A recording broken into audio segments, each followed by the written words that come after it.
mhla ka-9 ku-April uqale kahle bafethu. Usuku namhlanje sibuka uThando Sithembu kade kagcina ukukhuluma ngayo, but namhlanje ngithe ngeke ngiphuthe awuthi ngikhulume ngayo. So uMseleko planned a little getaway for himself benomakhwela wakhe, and umakhwela is so excited about it. So, oh kade sagcina me and my man siyakhiphana organize some little bit of a trip laphana Game Reserve somewhere she's khona go South Coast, and they take a drive around, they see animals, and bajabulile bobabili because kade bagcina ukubonana. And shuthi abahlali phela ndawonye ngithi abakahlali ndawonye officially, akakangeni lapha uNosisi kodwa kuba ebizwa ngomseleko already. Hayi asazi samizwa kumakhwela thina kodwa ke nevertheless in this whole expedition or trip abakuyona lapha uMseleko actually planned a picnic emnandi, you know the picnic, like dlala ublanketi, ubhaskidi, drinks, your little finger meals, whatever, you could know samosa or chips or whatnot, or something to drink, some little bits of bubbly, kumnandi kunjiya. And uyababona abantu they are so in love. Oh, ayithandanza ngempela. Hey abantu yalabo bafethu angahamba uyoshona njengespeakile, bayathandana. And look, uMseleko finds peace man nalo muntu ngoba lezi ezinye inkanyamba lezi ezinye hayi azimlethele ukuthula ubaba wabantu, azimlethele inhlobo ukuthula. Anyways ke usisi bahlale phansi kube mnandi, baseyabonga ke nayo sisi uthi hayi ngoba phela usungenzele lento kanjena ke weMthumbeni, awusinami ngikomelise la ngikunikeze nami into encane ngikhwathele yona. Awamnikeza nje isipho esincane uthi hawu nasi isipho, awuyavula uMseleko mayethi hayibo kunendukane khona ngaphakathi, mayuyayivula hayibo iyaveza ukuthi hayi uyithwele usisi.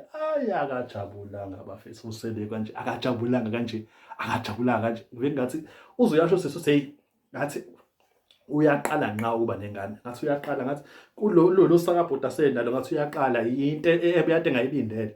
And hayi ngoba ujabulisa ukuthi ukhulele, ujabuliswa ukuthi kusona sonke lesikhathi ethi futhi sathi number 5 ngoba efuna ukwandisa umndeni ebekade engabaswa amakhosikazi. Usangakwazi not just amakhosikazi, even the public at large, people who are watching the show, abantu aba opinionist abanembono bethi ngiyaza kwenzakalini makunje.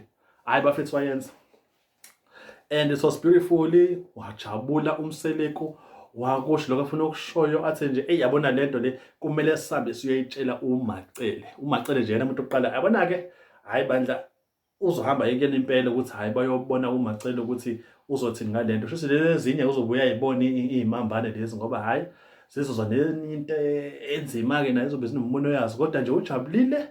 Akayazi into nje uzamgwema ukuthi angabe saphuza lutho.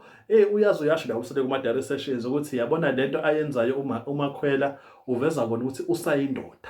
Kulokho kade bengingabaza ngayo uSeleko usayikona ngisho naye manje. Ithiwani into enjalo.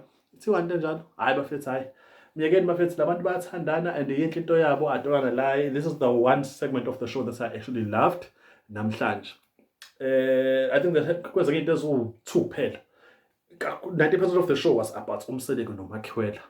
Hayi bekumnandi impela, and I wish them nothing but the best bandla kulokukhulelwa kwakhe manje usisi abe nengane healthy. Asazi ukuthi dani ngoba phela le show ngathi indala, if not late last year, mhlawumbe usenenyanga ezithoba phambidlanyana manje, yabo. Bafethu hayi cha no, ngithi ngiyixoxe le abantu bayibuke, nami ngisho uvo lwami njengomuntu wesisi, because mostly ama-bloggers are females, abantu bakhuluma ngawo lama show, but from umuntu wesilisa personal point of view ngithi nje mina wenze kahle uMseleko. Ayijahe injabulo yakhe, uma uthi injabulo uyitholi la usuku nayo khona, ayikho into ozoyenza. Uwofanini emacaleni, umacaleni uwofanini, uyaphenya nje, njalo uyabuzwa wena, ubuza indaba zamacala kuyathethwa. Hayi wenze kahle bafo, hayi wenze kahle Mthombeni. Injalo bafethu. Thank you so much for coming through to my channel, guys. My name is Azad. Do not forget to subscribe.